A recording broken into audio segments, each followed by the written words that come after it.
होती है क्लास 8 का 15 चैप्टर है, उसके बारे में आज एनसीईआरटी क्वेश्चन आंसर का सॉल्यूशन जो है उसका एक्सप्लेनेशन देखेंगे।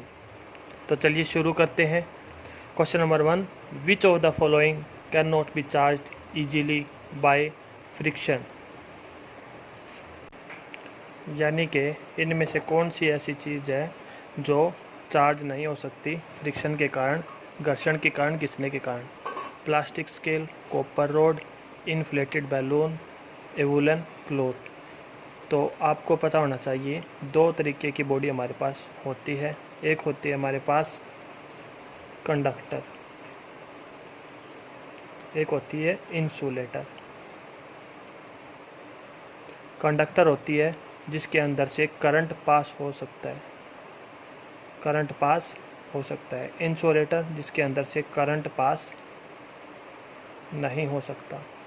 तो जिनमें से करंट पास हो जाएगा वो चार्ज इस तरीके से नहीं हो सकती। जिसमें से करंट पास हो जाएगा वो फ्रिक्शन के कारण चार्ज नहीं हो सकती। इंसुलेटर जिसमें से करंट पास नहीं हो सकता वो फ्रिक्शन के कारण चार्ज हो सकती है। तो देखते हैं इनमें से कौन सी कंडक्टर है, इंसुलेटर कौन सी है। प्लास्टिक आपको पता है करंट पास नहीं होता, यानी कि इसमें से करंट पास नहीं होता तो ये चार्ज हो जाएगी। और कॉपर रोड, कॉपर रोड क्या होती है, कंडक्टर। कॉपर रोड कंडक्टर क्योंकि उसमें से करंट पास हो जाता है तांबे की तार में से, यानी कि उसमें चार्ज नहीं होगा किसके कारण, फ्रिक्शन के कारण। तो हमारा आंसर हो जाएगा बी। ये बोला कि कौन सा चार्ज नहीं होगा किसके कारण, फ्रिक्शन यानी कि रगड़ने के कारण। रगड़ने के कारण तांबे की तार चार्ज नहीं होगी। क्यों? क्योंकि वो कंडक्टर है। जो कंडक्टर होती है वो फ्रिक्शन के कारण चार्ज नहीं होती, फ्रिक्शन के कारण चार्ज नहीं होती। Second, when a glass rod is rubbed with a piece of silk cloth the rod. ये बोलता है कि ये हमारे पास कांच की रोड है, कांच की एक रोड है, ग्लास रोड, और उसको रगड़ना है सिल्क क्लॉथ से। उसको किसके साथ रगड़ना है, सिल्क क्लॉथ के साथ रगड़ना है।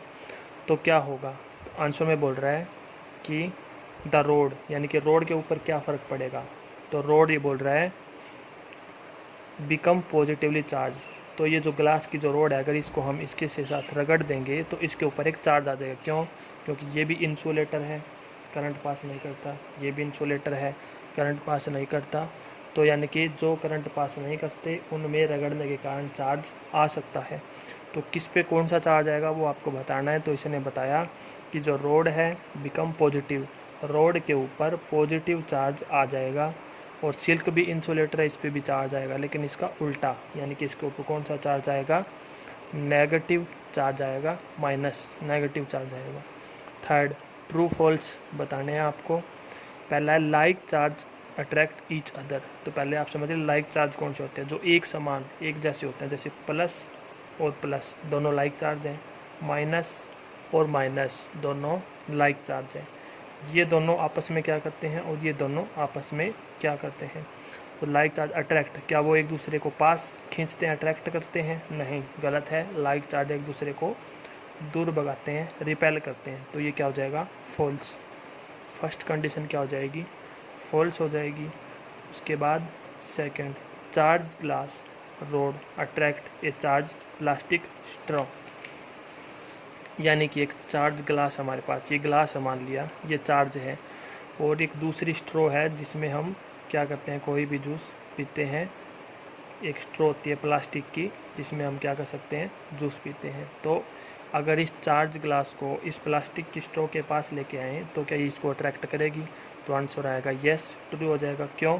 क्योंकि ये भी क्या होती है, ग्लास रोड इंसुलेटर, और ये प्लास्टिक की बनी होती है, ये भी इंसुलेटर। इसमें से भी करंट पास नहीं होता, इसमें से भी करंट पास नहीं होता। तो एक दूसरे को क्या करते हैं, ये अट्रैक्ट कर सकते हैं, क्योंकि इस पर भी चार्ज आ सकता है, इस पर भी चार्ज आ सकता है। इनमें से कोई भी कंडक्टर होता तो चार्ज नहीं आ सकता उनमें, और यानी कि एक दूसरे को अट्रैक्ट नहीं कर पाते वो। लेकिन अब ये भी इंसुलेटर है और ये स्ट्रॉ प्लास्टिक की है, ये भी क्या है, इंसुलेटर। मतलब इसमें भी करंट पास नहीं होता, इसमें भी करंट पास नहीं होता। इसके कारण इसमें भी चार्ज और इसमें भी चार्ज आ सकता है, तो एक दूसरे को ये अट्रैक्ट कर सकते हैं। तो ये बोल रहा है कि चार्ज ग्लास अट्रैक्ट कर सकती है, ट्रू, यस कर सकती है। C lightning conductor can not protect a building from lightning. Lightning conductor होता है जो एक घर को क्या करने से बचाता है, उसके ऊपर एक इस तरीके का इंस्ट्रूमेंट लगा होता है, कई जगह पर देखा होगा त्रिशूल का होता है, किसी भी तरीके की शेप होती है, ऊपर से नुकीले होते हैं, शार्प होती है। जब बिजली ऊपर से आसमान से गिरती है उसके अंदर, तो क्या होता है, ये इस घर को, पूरे घर पे बिजली गिरने से बचा लेता है। इसका नाम होता है लाइटनिंग कंडक्टर और इसका कनेक्शन नीचे अर्थ के साथ होता है। तो क्या ये लाइटनिंग कंडक्टर नहीं बचा सकता? नहीं, गलत हो गए, तो बचा सकता है, false. Earthquake can be predicted in advance. क्या भूकंप का हम पूर्वानुमान लगा सकते हैं? नहीं, भूकंप का अभी तक हम पूर्वानुमान नहीं लगा सकते, तो यह हो जाएगा फॉल्स, गलत। चौथा, some time a cracking sound is heard while taking off sweater. जब हम स्वेटर उतारते हैं तो एक चटर पटर की आवाज़ आती है सर्दियों में, तो क्यों होता है ऐसा? तो आंसर में इसने बताया कि normally sweater made of wool. Sweater जो है वो किसकी बनी होगी? वूल की। वूल क्या होता है? इंसुलेटर, मतलब उसमें से करंट पास नहीं हो सकता, उसमें से करंट पास नहीं हो सकता। तो उसके बाद में ये बोल रहा है like shirt are made up of cotton. और जो हमारी शर्ट होती है, तो शर्ट भी क्या होती है? इंसुलेटर। ये क्या है? स्वेटर। ये क्या है? शर्ट। तो ये किसकी बनी होती है? लगभग हमारी कॉटन की। तो उसमें से भी करंट पास नहीं हो सकता। दोनों में से करंट पास नहीं हो सकता, मतलब दोनों इंसुलेटर है, मतलब दोनों पे चार्ज आ सकता है। किसके कारण? फ्रिक्शन के कारण। जैसे ऊपर देखा था, जो इंसुलेटर होते हैं उनमें रगड़ने के कारण चार्ज आ सकता है। तो ये बोल रहा है कि ड्यू टू फ्रिक्शन, रगड़ने के कारण, static charge get accumulated on the sweater. इस स्वेटर के ऊपर क्या आ जाता है? चार्ज आ जाता है। स्वेटर के ऊपर चार्ज आ जाता है। वाइल टेकिंग ऑफ स्वेटर, जब हम स्वेटर को उतारते हैं, इलेक्ट्रिक डिस्चार्ज आकर between sweater and the body.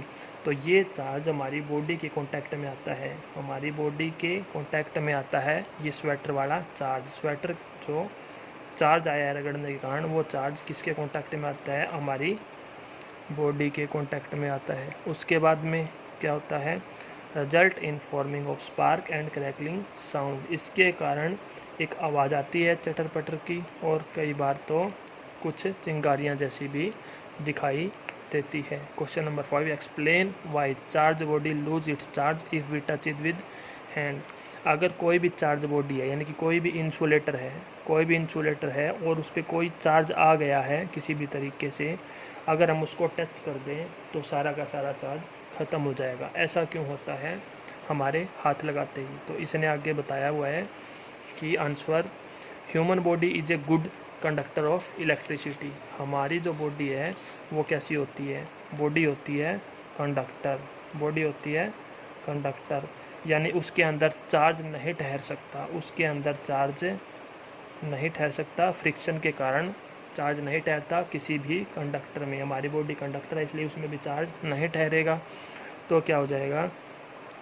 Charge body lose its charge when touch with hand. तो जब हम उस बॉडी को हमारे हाथ से क्या कर देंगे? टच कर देंगे, हमारे हाथ से क्या कर देंगे? उसको टच कर देंगे, तो सारा का सारा चार्ज हमारे हाथ में से होते हुए कहाँ चला जाएगा? ग्राउंड में चला जाएगा, क्योंकि हमारी बॉडी में चार्ज रुक नहीं सकता, वो आगे चला जाएगा। कहाँ पर? ग्राउंड में।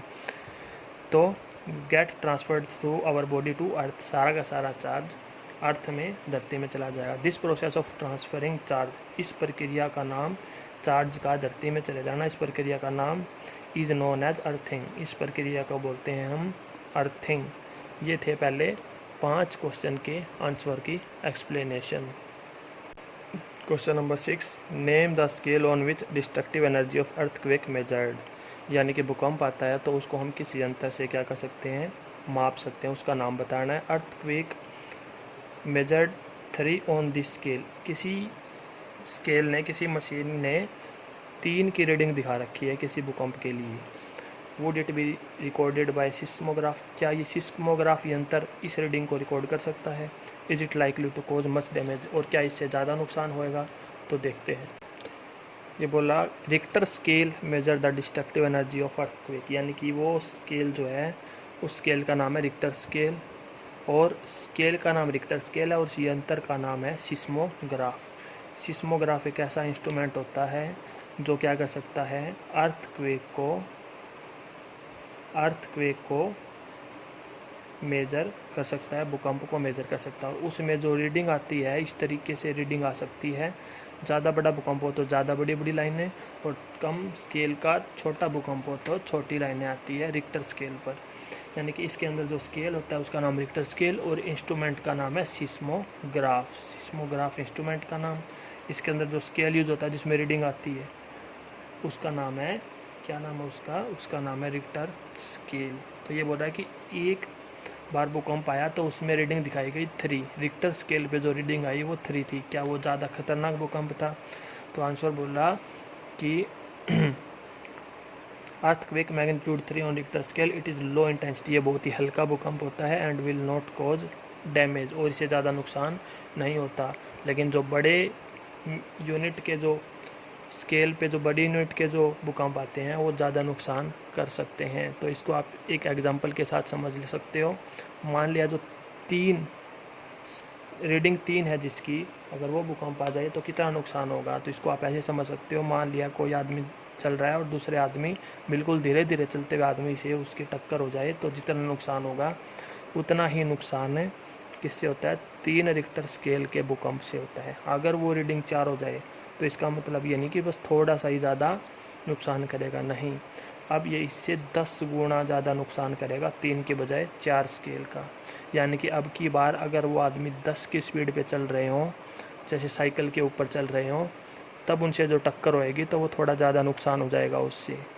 तो ये है 4 स्केल। अगर 5 की बात करें तो 5 स्केल पर कितना नुकसान होगा, तो ये इससे भी 10 गुना ज़्यादा तेज़ हो जाएगा। यानी कि अब की बार आप 10 की स्पीड की बजाय आप चल रहे हो 100 की स्पीड पे बाइक पे, और तब टक्कर हो जाए तो नुकसान और भी ज़्यादा होगा। यानी कि 5 रीडिंग स्केल और ज़्यादा नुकसान करती है। इसके बाद 6 का, यानी कि इससे भी 10 गुना ज़्यादा। यानी आप और बहुत ही ज़्यादा स्पीड में चल रहे हो तब जो नुकसान होगा वो बहुत ही ज़्यादा भयंकर होगा, ख़तरनाक होगा। इस तरीके से 10 गुना की स्केल में वो बढ़ते हैं। रिक्टर स्केल के यूनिट जो होती है वो बहुत ही ज़्यादा इस तरीके से मेजर करी जाती है। क्वेश्चन नंबर 7 करेंगे हम नेक्स्ट पार्ट।